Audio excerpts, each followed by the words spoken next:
Bhagavate Vasudevaya. Om Namo Bhagavate Vasudevaya. Om Namo Bhagavate Vasudevaya. Om Ajnanatimirannasya Jnananjana Shalakaya Chakshurunmilitam Jena Tasmai Shri Gurave Namaha. Namo Vishnupadaya Krishna Prishthaya Bhutale Srimate Bhaktivedanta Swaminiti Namine Namaste Saraswati Deve Gauravani Pracharine Nirvishesha Shunyavadi Paschatya Deshatarine Jai Shri Krishna Chaitanya Prabhu Nityananda Shri Advaita Kadadara Shri Vasadi Gauravaktavranda Hare Krishna Krishna Krishna Hare Hare Hare Ram Ram Ram Hare Hare Srimad Bhagavatam Ki Jai Srila Prabhupada Ki Jai. So we are continuing with the 7th chapter, and we stopped at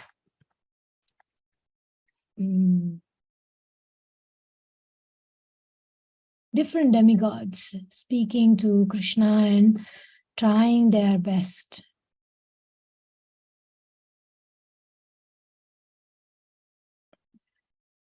Yeah, and Krishna is very charming to the wives of the rishis there. And Krishna promised, he brought back to life the dead animals, and all the ladies are very, very happy. And everybody turned to each other, exclaiming their appreciation. He's unique, amazing, inconceivable. One sage raised a doubt. Turning to a group of siddhas who had achieved prema bhakti, he said, "Are these great saints not also self-satisfied?" The siddhas smiled. "Yes, but we're not self-sufficient."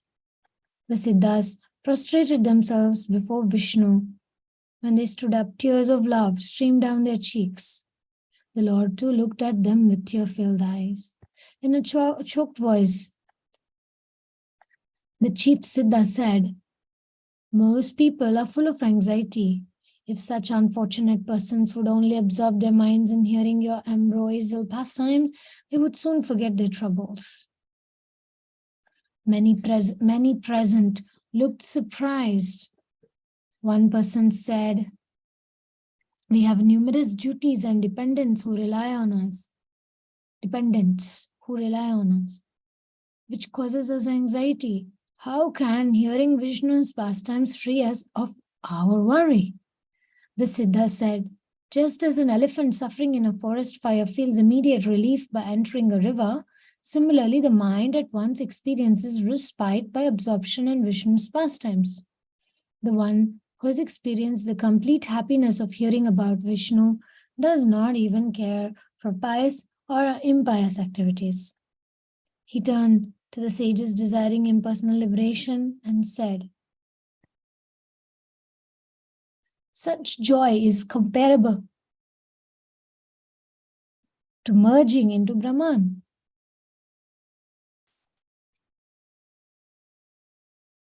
Yeah, so let's pause there. So Krishna is kind of giving glimpse of relevance. If we tell somebody in Africa about snow or something, they won't be able to understand. You have to give them an analogy that they understand, so they know. And so similarly, if we are talking to a woman who is judge or a lawyer or something, and we're presenting Krishna consciousness, we don't tell her, "Hey, go back to the kitchen, roll chapatis." No, we give her the relevant things and say, Srila Prabhupada said that women also should be able to argue with scholars and speak, and then she'll be inspired because she studied law. So similarly, we need to understand how to preach according to time, place, and circumstance. And here we can see even Krishna was doing that.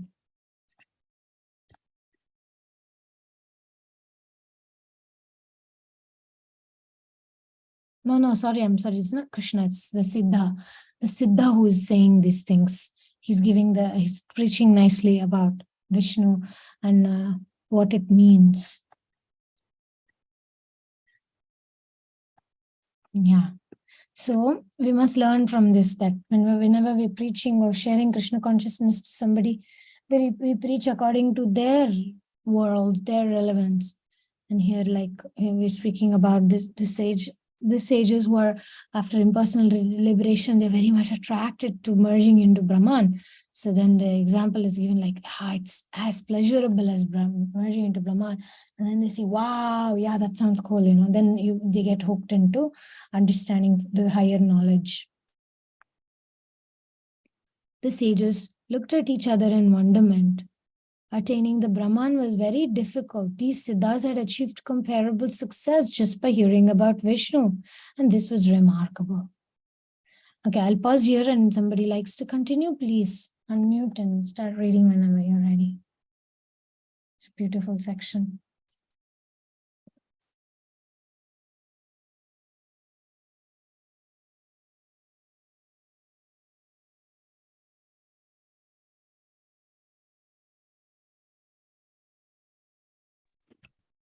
Anybody who likes to start?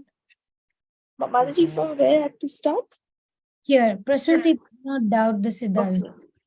Prasuti did not doubt the Siddhas. She knew how her sister Devhuti had suffered terribly when her husband left for the forest. Vishnu had become her son and instructed her about devotional service to himself. By this hearing, Devhuti had achieved complete happiness. Prasuti looked wistfully at the Siddhas. If only Vishnu's pure devotees were conducting the sacrifice instead of desiring material remuneration. Maybe she should ask Vishnu. He could make anything happen.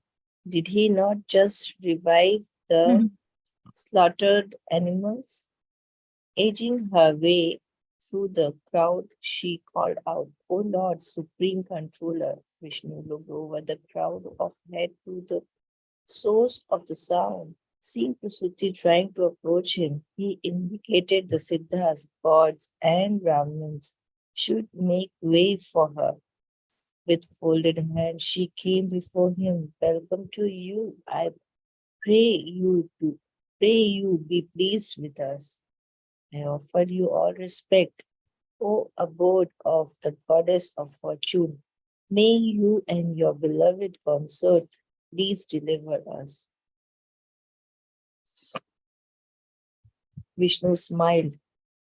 "What would you like, my lord? Without your presence, the sacrifice is not auspicious, just as a decorated headless body is useless despite its opulence and grandeur. This sacrifice is also useless. Its focus is gaining material benefits rather than satisfying you." Shruti stood gazing at Vishnu. She did not want to offend the priests, but they were not devotees. They performed sacrifices for material results only. Hopefully, the Lord would understand her desire and purify their intentions. Vishnu returned her gaze and smiled. Her face lit up and she bowed her head. The Lord understood her heart. The guardians of the various planets known as the Lokpals had been silently awaiting their turn to speak. They looked over at Brahma. Had the great creator been correct when he said no material method of knowledge can help one know Vishnu? Or had Indra been right when he pointed out Vishnu can reveal himself to whomever he wants, even materialists? After conferring, they stepped forward and one of them said, "Dear Lord, persons like us put much faith in direct perceptions. Sometimes by your grace we also see you, but do we really see you? After all, we are not able to fully appreciate your charming personal sweetness. It seems we only perceive a material conception of you." You, however, are beyond the five material elements. The Lord smiled graciously at them, but did not reply. He looked after he wanted to hear from others. The great mystic said, "It is true that you are seen only when you reveal yourself." The question arises, who do you favor? As far as we understand, you are pleased with two types of person. With there are those, first, there are those who, by cultivating knowledge of you, realize they are your superior energy. And sunshine is not different from the sun. They know the individual soul to be one with you. These peoples are very dear to you. Other may not be conversant with such spiritual truth, but nevertheless have faith in you as the Supreme Lord and know everyone to be your servant. They engage themselves in service, serving you with faith and love, and you always show them mercy. Vishnu looked from one to the other. Do you mean that we are one undifferentiated spirit, and only when acted on by the modes of nature do I appear as the Lord and you as my servant? The yogis repeatedly shook their heads and exclaimed, "We offer our respectful obeisance unto you, the Supreme." Their leader said, "Only one bewildered by the spell of your illusory energy thinks this way. Your external energy is comprised of three qualities: the mode of goodness, passion, and ignorance. By this energy, you manifest the creation along with all material bodies, maintain it, and later destroy it. However, your external energy never controls you. You appear in your internal spiritual body, unlike us conditioned soul who must accept material forms. Body is never under the mode of nature. Vishnu showed his pleasure at their reply. The personified forms of the Vedas came forward and bowed low. Lord, we offer you our obeisances. You have taken charge of the mode of goodness, the source of all auspicious quality like religious behavior and austerity. Although you supervise the mode of goodness, you are transcendental to matter. Since we, the Vedas, only teach about that which is under nature's mode, we are insufficient for one who wishes to know you.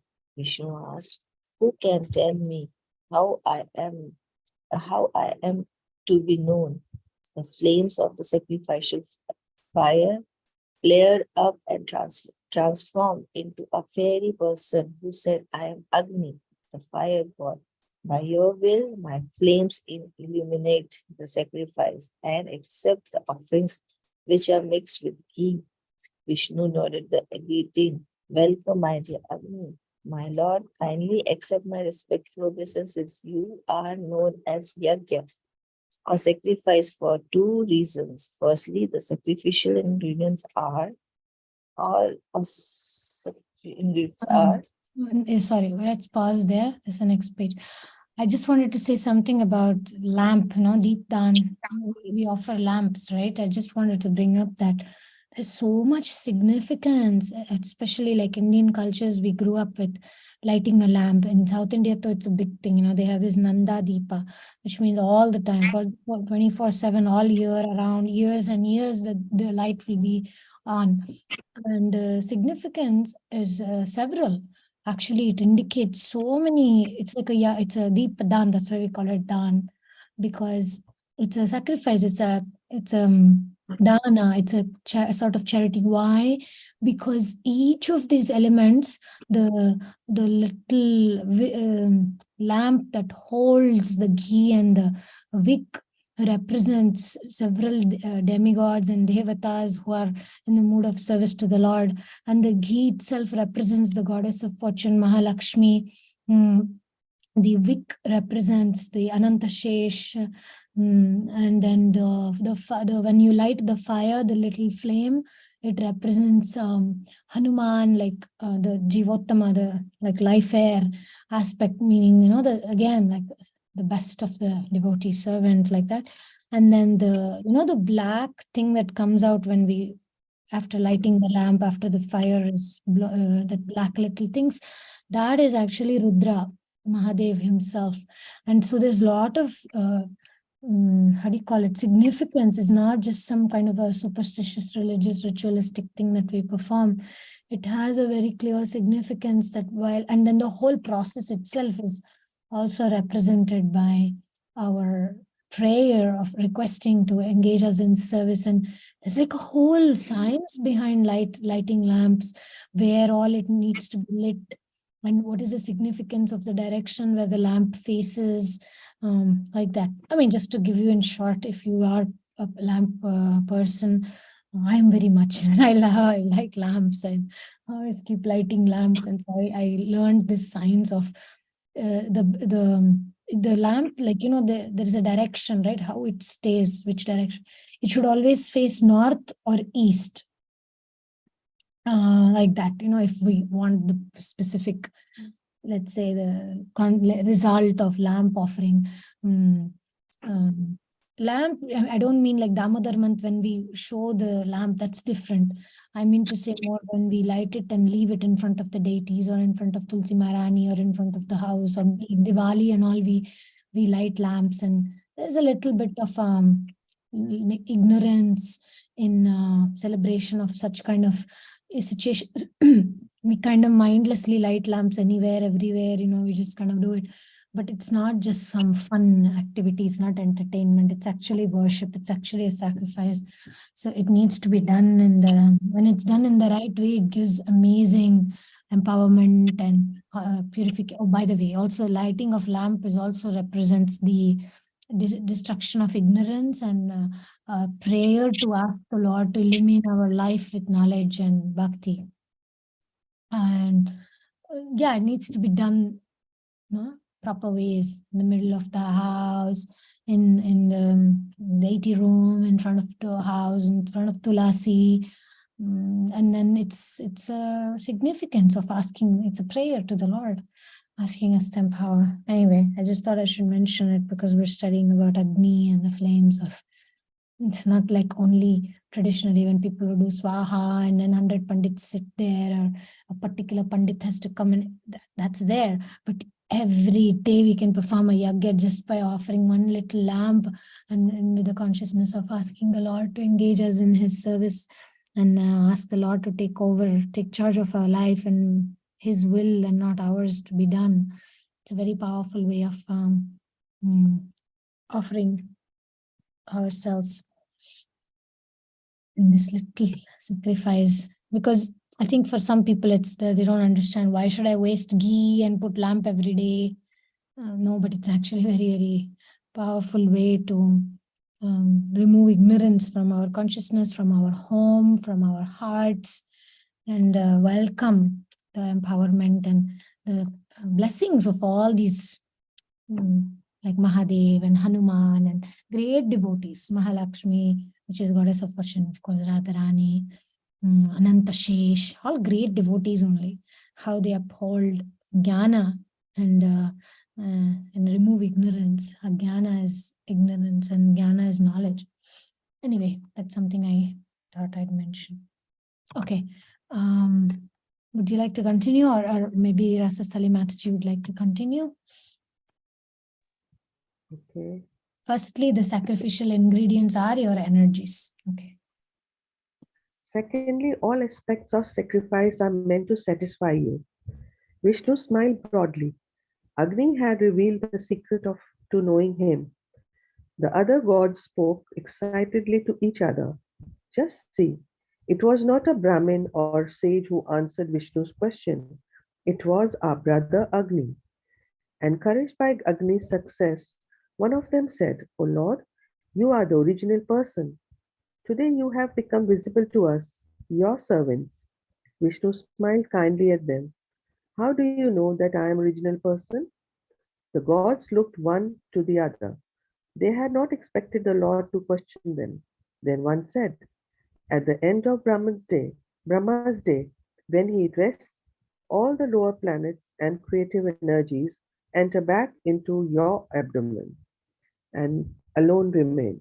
You alone Vishnu, remember. you alone remain. Vishnu nodded. How do you know this? Since your planets are also destroyed at that time. They quickly conferred. Then one said, we heard this from liberated souls such as Sanakumar. They remain on the higher planets during that time discussing your glories. They told us that at the time of devastation, you rest on Shesha, the great snake lying on the turbulent universal waters. Vishnu smiled broadly. Yes, this is true. Please ask for a benediction. It, in one voice, the god said, Lord, please protect us. The Gandharvas gazed at Vishnu with odd expressions.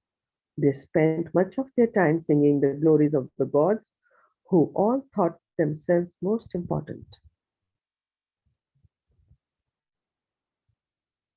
Now, these same gods were humbly beseeching Vishnu for his protection. Truly, he was the supreme. They offered him prostrated obeisance. As they stood up, Vishnu called them forward. They looked nervously at each other. They were only humble singers. Vishnu beckoned them again. Their hearts beating with excitement, they stepped forward. Vishnu smiled kindly. Tell me what is in your minds. The Gandharva shivered with ecstasy. We accept only you as the supreme personality of Godhead. Yes, we offer you our respectful obeisance. The other gods are merely your fragmental parts. Even Brahma, Shiva, and Indra are your separated parts.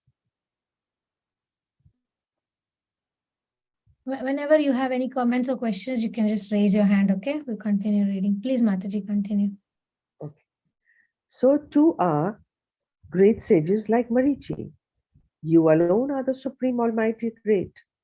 You are so great that creating this universe is like child's play for you. Vishnu laughed, seeing how pleased he was with the Gandharvas. The Vidyadharas stepped forward, their hands clasped. Their leader said, O Lord, not only the Gandharvas, but everyone who has a human body should serve you. This is the highest perfection. Unfortunately, because people are deluded by your material energy, they misidentify themselves with their temporary bodies and try to be happy by gratifying their senses.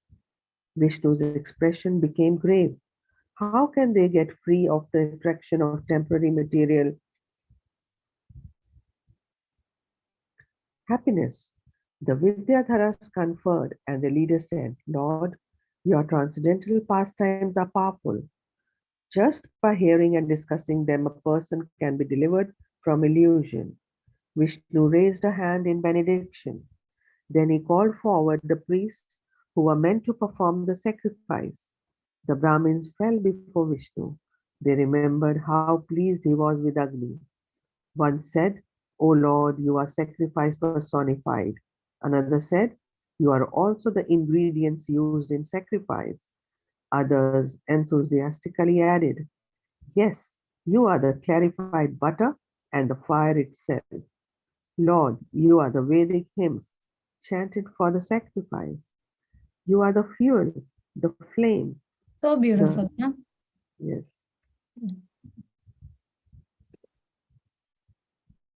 the kusha grass and the sacrificial pots.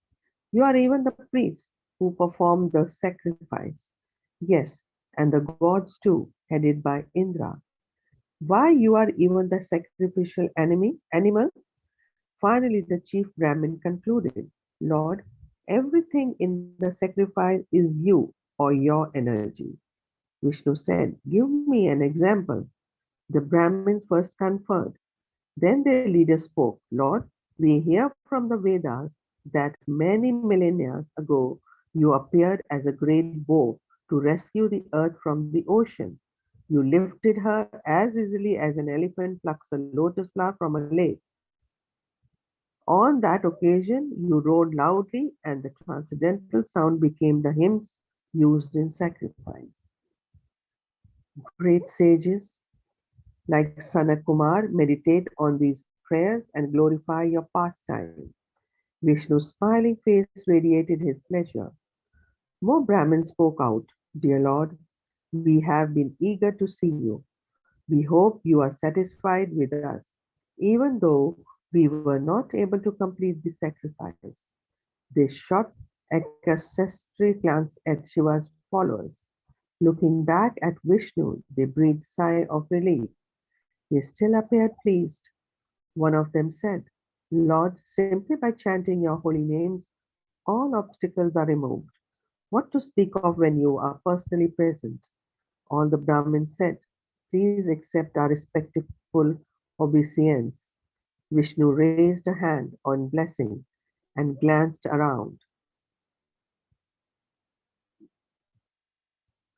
benevolently. He asked Daksha over and said, Now your consciousness is purified of false prestige and envy. You may resume the sacrifice which Shiva's followers devastated. Daksha hesitated. What should he do with the sacrificial shares? Now Vishnu was personally present. Should he offer everything to him? Vishnu told him to distribute everyone's share as normal and give him one share also. After all, I am in everyone's heart, so ultimately I will receive everything. Vishnu's expression became grave. Daksha needed to avoid making further offenses. Always remember that there is no difference between Brahma, Shiva, and me. I am both the supreme cause of creation and the super soul in everyone's heart. Brahma and Shiva are. This is a point we already discussed earlier also, that on different levels, who created this place or who built this place, there are different levels. So here Krishna is himself very clear. Yeah. Brahma and Shiva are not different from me. Daksha's brow furrowed. Did the Vedas not say that the Supreme Lord is Vishnu only? Vishnu understood his confusion. My dear learned Daksha, it is true that I alone am the Supreme Personality. However, in order to create, I manifest myself as Brahma, the form of passion, and for destruction, I manifest as Shiva, the form of ignorance. In my own form as Vishnu, I maintain the cosmos. Daksha continued to look baffled. The Vedas say Brahma is a living entity. Shiva is influenced by the mode of ignorance. How can they be non-different from Vishnu? Vishnu said, due to insufficient knowledge, people think that gods like Brahma and Shiva exist independently of me. Some people foolishly think that even the living entities are independent. Daksha said, How is this wrong? The living entities and the gods are my energy, said Vishnu. There is no difference between me and my energy, just as there is no difference between the sun and sunshine. Daksha nodded. It was starting to make sense. Vishnu continued, Furthermore, my devotee makes no distinction between me and any living entity. Daksha's eyes grew wide. Was the Lord saying that everyone was the supreme? Consider this, said Vishnu. The body has many limbs and organs with different functions, but nobody thinks there is no connection between these bodily parts. When any part of the body is ill, the whole body fights the disease. Similarly, everyone is a part and parcel of me, and as such, no one should be neglected. Daksha carefully considered Vishnu's words. The Lord was helping him understand how, in one sense, everything was different from him, and in another, it was the same. The body is one, and yet within it, there is variety. All the limbs and organs are distinct from each other, but they are all one body. Vishnu smiled. There is only one way to achieve real peace, Daksha. You have to see the spiritual connection between all living beings, including Shiva, Brahma, and myself. Ultimately, all living entities are my spiritual expansions. Yeah, I will pause there for today. And this is a very, very important part of this section of Srimad Bhagavatam, where we can see how Daksha was not ready to hear all these things, although he had become Prajapati Daksha, he did not have that Shravanadhikar. This is a very important lesson for all of us, because even to be able to hear philosophy from uh, authorities or from scriptures, one needs to have that heart open and humble heart, and even to really absorb the knowledge, we need the Shravana Adhikar. And it's not given to everyone. It's only by causeless mercy that we get. And why is it that, there are so many people and there is only four of us here today? So, there is science behind when we choose to hear Bhagavatam, when we choose to associate with the devotees who are like-minded, that transforms our heart, and at least it's supposed to transform our hearts. And like Daksha, he had to go through his own painful process. He had to get the goat head to be able to become humble enough. What does it take for us? What is keeping us, what's the false ego that's keeping us from having that Shravanadhikara? We need to look into that. It's an introspection element that we can look and figure out, and then remove that obstacle. And there's another point here, how Krishna is very careful about how he is we call it taratamya, or understanding the hand of the Lord in different elements, like creation, maintenance, destruction. Krishna's hand is there. It is him who is doing all that. If only Daksha understood this in the beginning, he would never treat Shiva the way he treated him. No, because of the ignorance and pride, we sometimes think, I know, I have whatever, Bhakti Shastri, Bhakti Vaibhav, Bhakti Vedanta, Bhakti Sarva Bhauma. I am devotee for so long. I know so many verses, and then we actually miss the actual point. We miss the essential element, like that day Radhanand Maharaj was saying about, if we approach Tadvidi Pranipatena Pariprashnena Sevaya, if we approach with that humble attitude of wanting to understand from the lips of a devotee who may have a certain realization, then it becomes an inspiration for transformation. Like Daksha has had a transformation now. He has a transformed heart and he's able to hear all these things. But if we actually approach knowledge or Krishna consciousness, or even devotional service in the mood of arrogance, I am better, I know better, putting ourselves on a pedestal, or wearing masks and not being authentic, not being vulnerable, then it will take many lifetimes. For example, there is a story I will end with this. One of you only told this story and it was powerful. Was it Rajeshwari Radhika Mataji or Rasastali Mataji? So Ramanujacharya one time, who said that yesterday? That was a perfect story to conclude today's talk. When Ramanujacharya saw this devotee, somebody who I could told. Krishna dancing. Yeah. Yeah. So when he saw that the Krishna was dancing, then he asked, go and ask him, when will it be? When will I go back to Godhead? And then he asked Krishna, and then Krishna is like, oh, Ramanujacharya is going to come back this lifetime. He said, no, I'm not talking about me. Go and ask about yourself. And then he said, well, you're going to take a long time. So Daksha is now with the goat head understanding this principle, that it is not about we controlling things. It's about us being in the right consciousness of understanding our real position. We are precious children of Krishna, no doubt. No doubt, we are precious children of Krishna. At the same time, we don't need to be arrogant or proud about anything, because there's nothing to be proud of. Of what? This bag of bones? This memory which is fading? The faults that we all possess? For what we should be proud of? Only thing we can be proud of is that we are connected to this parampara. So thank you for that story of Ramanujacharya yesterday. It's perfect. And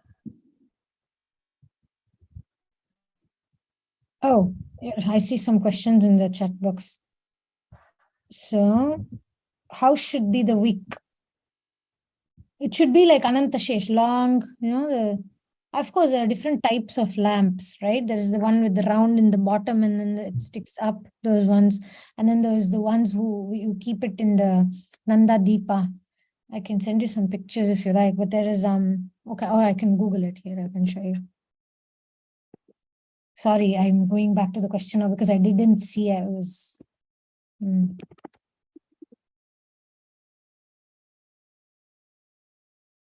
So this type,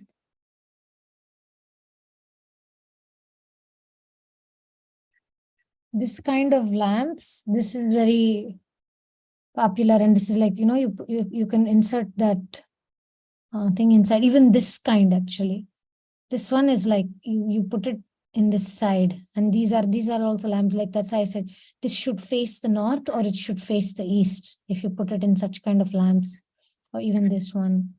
I mean, for Diwali and all, if you can of course light like this kind of lamps right in the deity room like that. But this one is what I use mostly, this kind. So that's why I said north and east facing like that. From what I understand, this kind is not recommended really. This kind where there are many things in one, it's not really recommended. Like many, because they are all facing so many directions. Even if you have a stand like this, it's better to face it east and north, this kind of lamp. Of course, see, when it's done with bhakti and you're doing it to please Krishna, all these things don't matter. But if you're doing it like a proper ritual thing, then it needs to be understood. Anyway, got the idea. I put Nanda Deepa, but yeah, there are different. This kind is my favorite. Where you can...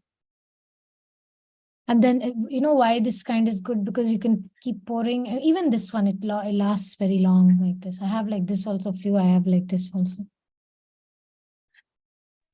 Even I have the same one. Like this Glass one? Nanda. Like Yeah, this? yeah. Yeah. No, the other one. Like The this one. simple Yeah, one. this is Yeah, common. this one. Same, yeah. This is standard, yeah. Yeah. Okay. So thank you. Kusha grass, we can talk about it tomorrow, Rajeshwari Mataji. I have to give another class today. Actually, about the class, let me